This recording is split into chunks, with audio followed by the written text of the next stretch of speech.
You're still doing that internet thing? My brother David smirked across the Thanksgiving table, carving into his turkey with an air of superiority that only a Wall Street banker could muster. What is it again? Selling stuff on Amazon? I took a deep breath, reminding myself that engaging wasn't worth it. 5 years of these jabs had taught me patience, if nothing else. It's an e-commerce platform, I said quietly, reaching for the mashed potatoes. We help small businesses. Oh, honey, my mother interrupted, her voice dripping with false sympathy. Don't you think it's time to look for a real job? Your cousin Jessica's firm's hiring. My name is Olivia Walker, and for the past 5 years, I've been building what would become one of the most successful e-commerce platforms in the country. Not that my family would know it, to them, I was just their wayward daughter who'd thrown away a promising career in finance to play on the internet. Mom, I started, but my father cut me off with a wave of his hand. Enough, Olivia. This little hobby of yours has gone on long enough. You're 30 years old. It's time to grow up and join the real world. The real world. As if spending 18 hours a day building a company from scratch wasn't real enough. As if the thousands of businesses using my platform weren't real. As if the millions in revenue we were generating wasn't real money. But they didn't know about any of that. I'd stopped sharing details of my business with them years ago, when it became clear they weren't interested in understanding what I was building. To them, success only counted if it came with a corner office and a prestigious company name. Speaking of the real world, David chimed in. Did you hear about my latest deal? Closed it yesterday, biggest merger in the firm's history. My mother beamed, reaching across the table to squeeze his hand. That's wonderful, darling. Will this mean another promotion? I pushed my food around my plate, letting their conversation wash over me. It was always like this. David's achievements celebrated, mine dismissed. He was following the path they understood. Prestigious college, Wall Street job, steady climb up the corporate ladder. I dared to do something different, and in their eyes that made me a failure. Later that evening, as I helped my mother clean up in the kitchen, she tried again. Olivia, sweetheart, I'm just worried about you. All this time alone, staring at computer screens. It's not healthy. I scrubbed a pan with more force than necessary. I'm not alone, Mom. I have a team now, 20 people actually. She paused, dish towel suspended midair. You have employees? Yes, I said, keeping my voice level. We moved into a real office space last month. For a moment, I saw a flicker of interest in her eyes. But it quickly disappeared. Well, that must be expensive. Are you sure you're not getting in over your head? And there it was, the constant doubt, the assumption that I couldn't possibly know what I was doing. I'd stopped telling them about my successes because their response was always the same. Concern, skepticism, and thinly veiled disapproval. I'm managing fine, I said shortly, putting the last dish in the drying rack. I should get going. Early meeting tomorrow. Meeting? My father scoffed from the doorway. With your computer? I grabbed my coat and purse, fighting back the urge to tell him exactly who my meeting was with, one of the largest venture capital firms in Silicon Valley. But what was the point? They'd made up their minds about my hobby long ago. The drive home gave me time to decompress, to shake off the weight of their disapproval. My phone buzzed with a text from my best friend and COO, Maya. How was the family inquisition? I smiled despite myself. Same as always. David's a genius, I'm wasting my life. You know, the usual. If they only knew, she replied. Can't wait to see their faces when the news breaks. Ah yes, the news. The thing I'd been sitting on for weeks now, wanting to tell my family but knowing they wouldn't understand its significance. The Forbes article was scheduled to come out in less than a month, featuring our company in their annual 30 Under 30 list. But it wasn't just that. They were doing a full profile on our Me2Work rise in the e-commerce space. I pulled into my driveway, my modern townhouse a stark contrast to the modest suburban home I just left. Another sign of success I kept quiet about. My family still thought I lived in my starter apartment, barely making ends meet. Inside, I kicked off my heels and settled onto my couch, opening my laptop to check the day's numbers. Even on Thanksgiving, our platform never slept. The dashboard showed over $500,000 in transactions processed just today, a slow day given the holiday. 5 years ago, this had all been a dream. I was working 60-hour weeks at a prestigious financial firm, doing exactly what my parents wanted, and feeling completely unfulfilled. The idea for my platform came from watching small business owners struggle with online sales. They needed something simpler, more intuitive, more integrated than what was available. I started building it nights and weekends, learning to code through online courses, piecing together the foundation of what would become Walker Commerce. When I quit my job to pursue it full-time, my family thought I was having a mental breakdown. "She's throwing away everything she's worked for," I overheard my mother telling her friends. And for what? Some website. Those early days were brutal. Living on savings, working from my tiny apartment, dealing with endless technical challenges and skeptical potential clients. But slowly, steadily, it started to work. Small businesses signed up. The platform grew. Revenue started trickling in. I hired Maya first, my old college roommate who'd been quietly cheering me on from the beginning. She left her corporate job to join me, believing in my vision when even I had doubts. Together, we refined the platform, expanded our services, and started building a real company. My phone buzzed again. An email from our lead developer about a new feature launch. I responded quickly, then noticed another message from our PR team about the upcoming Forbes piece. They wanted to schedule a photo shoot next week. A photo shoot for Forbes magazine. Sometimes it still felt surreal. The next morning, I was in our office early as usual. The space was modern and open, with exposed brick walls and huge windows. A far cry from the corporate cubicles my family thought represented success. Our team would be in later, but I liked these quiet moments to focus on strategy. "You're here early," Maya said, walking in with 2 cups of coffee. She handed me one, settling into the chair across from my desk. Still recovering from family fun. I took a grateful sip, just the usual drama. Dad asked if I was still doing that internet thing. Maya rolled her eyes. "As opposed to what he's doing, running the same insurance agency his father started 50 years ago. "Hey," I protested weakly, "that's a real business." "Right," she laughed, "because helping thousands of small businesses succeed isn't real enough." She had a point. Our platform had processed over $100 million in transactions last month alone. We'd helped countless small businesses survive and thrive during the pandemic by giving them easy access to online sales. Our latest valuation put us at just over $500 million. But try explaining that to people who thought success meant wearing a suit and sitting in meetings all day. "The Forbes piece comes out in 3 weeks, Maya reminded me. "Have you decided how you're going to tell them?" I sighed, leaning back in my chair. "I was thinking of just letting them find out when it publishes. Is that petty? After 5 years of them dismissing everything you've built?" "No, it's not petty. It's karma." Our conversation was interrupted by the arrival of our development team, eager to show us the latest platform updates. Soon the office was buzzing with activity. Designers collaborating on user interface improvements, customer service reps helping clients optimize their stores, marketing team members planning our next campaign. This was my real world. A thriving company built from nothing but an idea and relentless determination. Every person here believed in what we were doing, understood the vision I had from the beginning. Unlike my family, they didn't need to see my name in Forbes to know we were building something extraordinary. Later that afternoon, I had a video call with our newest board member, a veteran tech entrepreneur who'd invested in our latest funding round. "The numbers look fantastic," he said, reviewing our monthly report. "You've built something remarkable here, Olivia. Not many founders can scale this fast while maintaining such strong fundamentals." I smiled, remembering my father's dismissive comments about my little hobby. "Thank you," I said. "We're just getting started." Indeed, the Forbes piece should help with visibility. Have you thought about how this might change things? I had thought about it, probably more than I should have. The article wouldn't just announce our inclusion in the 30 under 30 list. It would detail our growth, our valuation, our impact on the e-commerce landscape. It would make public everything I kept quiet about for years. "I'm prepared for the attention," I assured him. "We've got a solid PR strategy in place." What I didn't say was that I was more concerned about my family's reaction than any public scrutiny.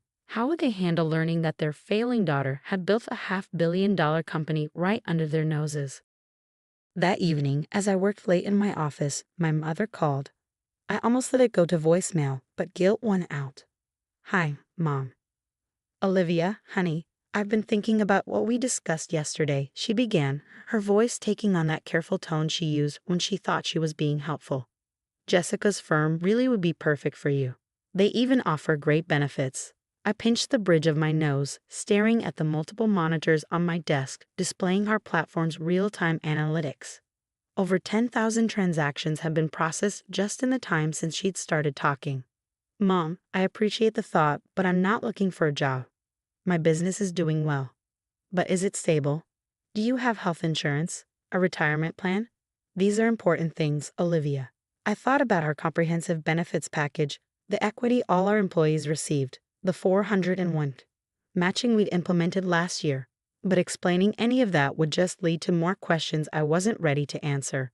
I'm fine, Mom. Really. She sighed, that heavy, disappointed sound I'd grown so used to. I just don't understand why you won't consider other options. Your brother. I have to go, I interrupted. I have a call with our West Coast team. After hanging up, I sat in silence for a moment, looking around my office. The wall opposite my desk displayed our company values in bold letters: innovation, integrity, impact. Below them hung framed articles from various tech publications praising our platform's innovations. None of them meant anything to my family. They weren't from the Wall Street Journal or Financial Times, so they didn't count. Maya stuck her head in, waving a tablet. Final approval needed on the Forbes photo shoot location. They want to do it here in the office. Thoughts? I nodded. Makes sense. Just make sure they get shots of the team, not just me. This isn't a one-woman show. Speaking of the team, she said, settling into a chair, morale is through the roof since we announced the new equity distribution. People are excited about the growth. Our latest funding round had allowed us to increase everyone's equity stakes, something I was particularly proud of. Everyone who helped build this company deserved to share in its success. That's good, I said, then hesitated. Maya, am I being childish about my family? Should I just tell them everything? She considered this for a moment. Remember when you first started and they told you it was just a phase? That you'd come crawling back to your real job within 6 months? I nodded. And remember when you landed your first major client and they said it was just luck? That you couldn't build a sustainable business on the internet? Yes. And remember last Thanksgiving, when your brother literally patted you on the head and said maybe you could help him build a website for his dog's Instagram? I couldn't help but laugh at that memory. Okay, I get your point. They've had 5 years to take an interest in what you're building, to ask real questions, to understand why you believed in this so much. They chose not to. Let them find out with everyone else. She was right, of course. My family's dismissal of my work wasn't just about lack of understanding, it was about lack of respect. They decided early on that my path wasn't valid, that success only counted if it followed their predetermined script. Well, they were about to learn just how wrong they'd been. The morning the Forbes article was scheduled to go live, I sat in my office, staring at my phone. 3 weeks had passed since Thanksgiving, and my family remained blissfully unaware of what was coming. I declined their weekly dinner invitations, citing work commitments, which wasn't entirely untrue. Preparing for the publicity around the Forbes piece had kept us all busy. It's live, Maya announced, bursting into my office with her tablet. And it's, wow. I took the tablet from her, my heart racing as I read the headline. The Future of E-Commerce. How Olivia Walker Built a $500 million empire from Her Apartment. The article was everything our PR team had hoped for and more. It detailed our company's explosive growth, our innovative approach to helping small businesses, and the impact we'd had on the e-commerce landscape. There were photos of our office, our team, and yes, me, described as the visionary founder revolutionizing online retail. Your phone's about to blow up, Maya warned just as it started buzzing with notifications. LinkedIn messages, Twitter mentions, email alerts, text messages from friends and former colleagues. But nothing yet from my family. They didn't exactly follow tech news. That changed about an hour later. Olivia, my mother's voice was shrill through the phone. Why is Jessica calling me asking about you being in Forbes magazine? I took a deep breath. Because I am in Forbes magazine, Mom. The article just came out this morning. But how? Why? What's this about a $500 million company? That would be my little hobby, I said, unable to keep the edge out of my voice. The one you and Dad have been telling me to quit for the past 5 years. Silence on the other end. Then, we're coming over. To your office. Right now. Mom, I have meetings. Cancel them, she interrupted. Your father and I, we need to see this for ourselves. I looked at my calendar, back-to-back calls with investors and partners interested in the Ford's coverage. I can't just cancel everything. I'm running a company, remember. Please, Olivia, her voice softened.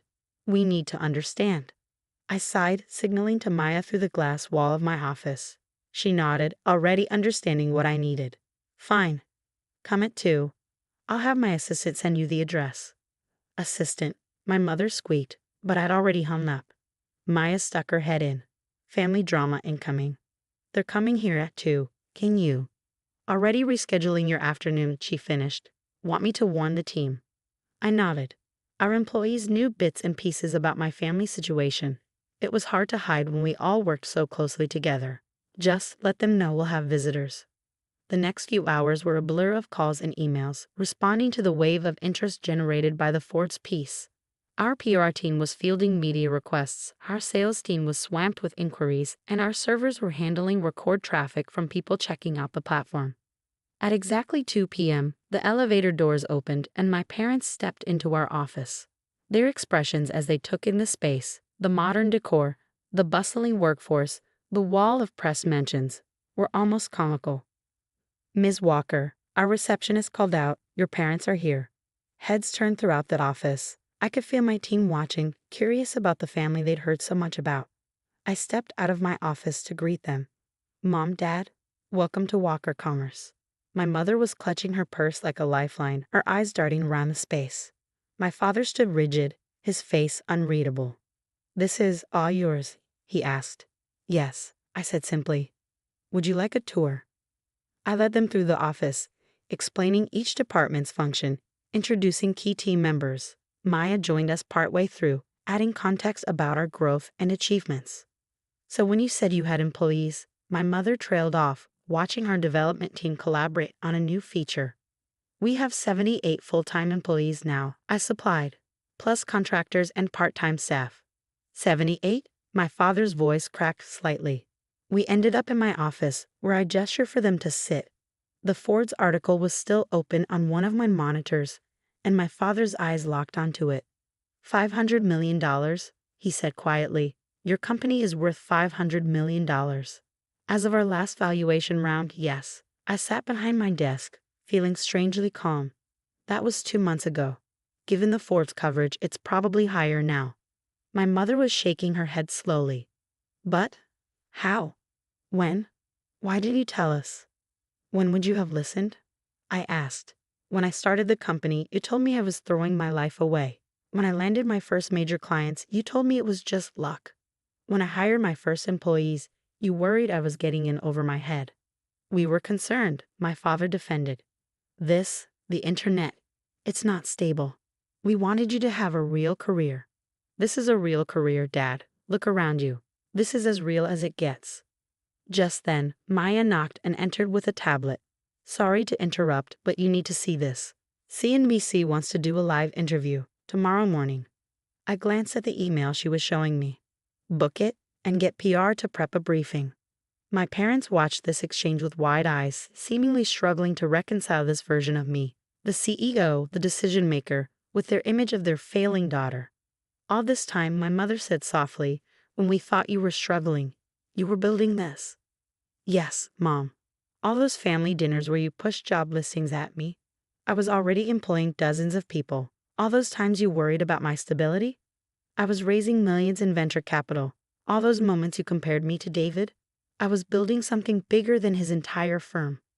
My father flinched at that. Olivia, you didn't believe in me, I finished. You didn't even try to understand what I was doing. You just decided I was failing because I chose a different path. That's not fair, he protested. We wanted to protect you. No, I said firmly. You wanted to control me. You wanted me to follow your definition of success. But look where I am now. I did this my way, without your support, without your approval, without your help. My mother was crying silently now, dabbing at her eyes with a tissue. My father looked lost, his usual confidence shattered. I think, he said slowly, we owe you an apology. Several, actually, Maya muttered from the doorway. I shot her a look, but couldn't help smiling. Why didn't you tell us? My mother asked again. About any of this. I leaned back in my chair, considering the question. Would it have changed anything? Would you have suddenly understood what I was building? Would you have stopped pushing me to get a real job? They exchanged glances, unable to answer. That's what I thought, I said. I stopped telling you about my successes because you'd already decided I was failing. Nothing I said would have changed your minds until something like this. I gestured to the Forbes article, forced you to see the truth. Just then, my phone buzzed with another notification. I have a call with Singapore in 5 minutes, I said, standing. Maya can show you out. Singapore. My father repeated weakly. We're expanding into Asian markets, I explained. The call's with our new regional partners. My mother stood, clutching her purse. Olivia, please, can we have dinner tonight? As a family? We need to talk about all this. I looked at them, really looked at them. My father, who'd spent years telling me I was wasting my potential. My mother, who'd worried I was throwing my life away. They looked smaller somehow, their certainty about the world and their place in it shaken. I can't tonight, I said. We're having a company celebration for the Forbes piece. But maybe this weekend. They nodded, accepting this small concession. As they turned to leave, my father paused at the door. We were wrong, he said quietly. About everything. I hope you can forgive us. After they left, Maya returned to my office. Well, that was intense. I laughed, but it came out shaky. 5 years of dismissal and doubt, ended by one magazine article. Not just any article, she corrected. A Forbes profile about the $500 million company their failing daughter built while they weren't paying attention. That evening, at the company celebration, I looked around at my real family, the team that had believed in me, worked with me, helped build this dream into reality. We'd done this together, proving that success doesn't always look like what others expect it to. My phone buzzed with a text from David. Just saw the Forbes piece. Holy shit, sis. Why didn't you say anything? I smiled, typing back. You mean about my little internet hobby? The next few weeks were a whirlwind of media appearances, speaking engagements, and endless congratulatory messages. My parents attended every interview they could find, sitting in the audience with expressions somewhere between pride and embarrassment. At the first family dinner after the Forbes reveal, the dynamic was completely different. Gone were the job suggestions and worried looks. Instead, they asked real questions about the business, actually listening to my answers. I still can't believe it, my mother said, passing the salad. All this time when you thought I was failing. I finished. Maybe that's the lesson here. Success doesn't always look the way you expect it to. David, who'd flown in specially for the dinner, shook his head. I feel like such an idiot. All those times I made fun of your website. You were an idiot, I agreed cheerfully. But at least you admit it now. My father cleared his throat. Olivia, I've been thinking. The agency, maybe it's time we looked at modernizing our systems. If you think your platform could help. I smiled, remembering all the times he dismissed online business as a fad. I'll have my team reach out to you next week. We have a great solution for insurance agencies. The irony wasn't lost on any of us. The daughter they thought was failing was now in a position to help modernize the family business. Later that night, as I drove home, I thought about how success is often quietest just before it becomes undeniable. For years, I'd worked in relative obscurity, building something my family couldn't understand or appreciate. But I believed in my vision, even when no one else did.